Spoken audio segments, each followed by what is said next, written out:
अभिव्यक्ति व संचार माध्यम के दूसरे पाठ में आज हम पढ़ने जा रहे हैं मुद्रित माध्यम। मुद्रित माध्यम बात करते हैं। मुद्रण का आविष्कार जोहान्सबर्ग में सन 1041 ईस्वी में पाई शेंग ने किया। मुद्रण प्रौद्योगिकी की स्थापना 594 ईस्वी में चीन में हुई। प्रथम प्रिंटिंग प्रेस 1439 में गुटनबर्ग जोहान्सबर्ग में स्ट्रासबर्ग ने की। भारत में पहला छापाखाना 1550 ईस्वी में सेंट पॉल कॉलेज गोवा में हुआ। पहला दैनिक समाचार पत्र है बंगाल गजट 1780 में, और पहला हिंदी का साप्ताहिक समाचार पत्र है जो 30 मई 1826 में प्रकाशित हुआ, उदंत मार्तंड के नाम से, और इसके संपादक थे जुगल किशोर शुक्ल। तो गाइज यहां से एक क्वेश्चन आपके अभिव्यक्ति और संचार माध्यम के सिलेबस कक्षा 12 में पूछा जाता है।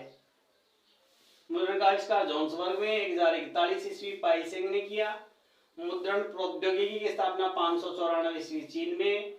पहला प्रिंटिंग प्रेस 1439 गुटनबर्ग जोहान्सबर्ग में इसकी स्थापना की स्ट्रासबर्ग ने। भारत में पहला छापाखाना 1550 में गोवा में खोला गया। पहला दैनिक समाचार पत्र है बंगाल गजट जो कि अंग्रेजी में प्रकाशित हुआ था 1780 में, और पहला हिंदी समाचार पत्र 30 मई 1826 में उदंत मार्तंड के नाम से जुगल किशोर शुक्ल ने किया। अब बात करते हैं मुद्रित माध्यम की। मुद्रित माध्यम के समाचार किस प्रकार लिखे जाते हैं? अभी पिछले वीडियो में हमने पढ़ा श्रव्य माध्यम और श्रव्य दृश्य माध्यम के समाचार किस प्रकार लिखे जाते हैं। तो अब बात करते हैं मुद्रित माध्यम के समाचार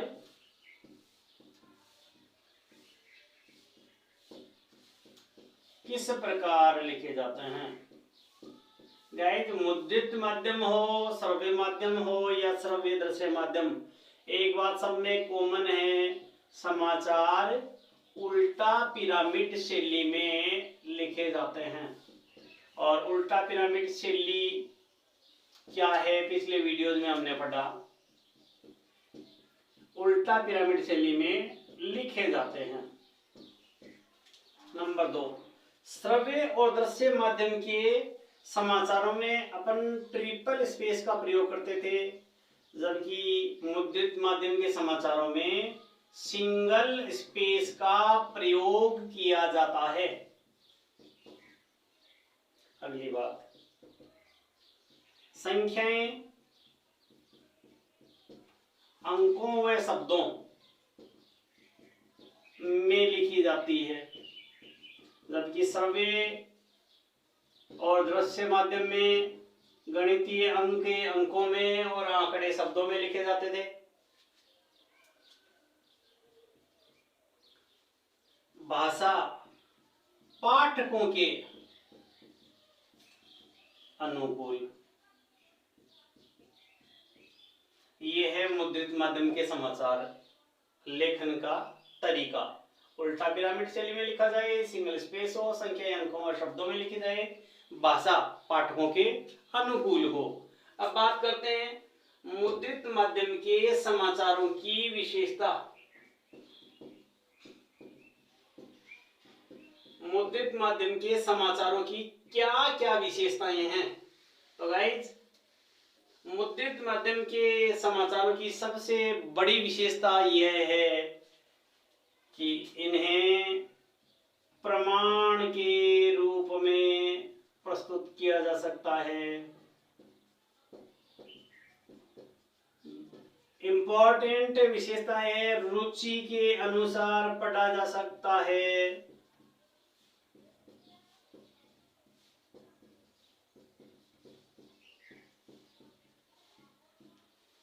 कहीं भी लाया ले जाया जा सकता है।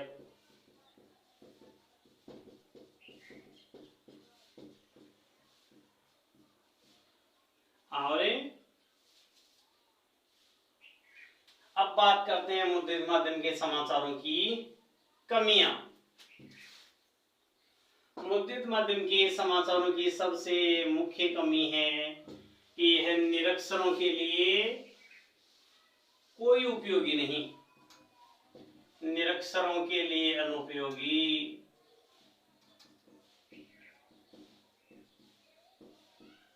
इसके साथ ही इसमें ताजा घटना की जानकारी तुरंत नहीं मिलती, क्योंकि समाचार लेखन दैनिक समाचार 24 घंटे से लिखा जाता है और अशुद्धियां पाठकों को खटकती है। यह अभिव्यक्ति और संचार माध्यम में मुद्रित माध्यम के समाचार माध्यमों की कमी के बारे में थी। अब बात करते हैं मुद्रित माध्यम के समाचारों की भाषा शैली कैसी हो।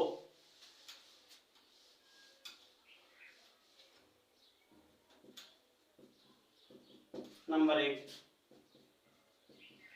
पाठकों के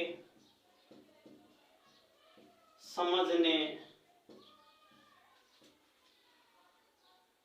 वाली सहज व भावानुकूल होनी चाहिए।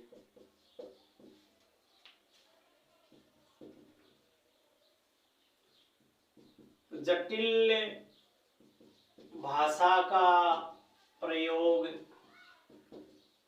कम से कम हो।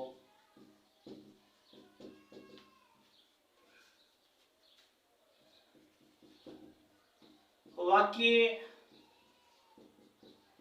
छोटे छोटे व सारगर्भित हो। ये है मुद्रित माध्यम के समाचारों की भाषा। तो अब तक हम पढ़ चुके हैं अभिव्यक्ति और संचार माध्यम में समाचार और संचार की परिभाषा, संवेदनशील माध्यम, दूरदर्शन और रेडियो के बारे में जानकारी और मुद्रित माध्यम के बारे में जानकारी। गाइस, यहाँ एक छोटा क्वेश्चन पूछा जाता है जबकि 2 बड़े क्वेश्चन पूछे जाते हैं। तो यहाँ आपको सारगर्भित मैटर उपलब्ध करवाया गया है। गहराई से इसे पढ़ें और एग्जाम्स में अच्छे मार्क्स लाएं। धन्यवाद।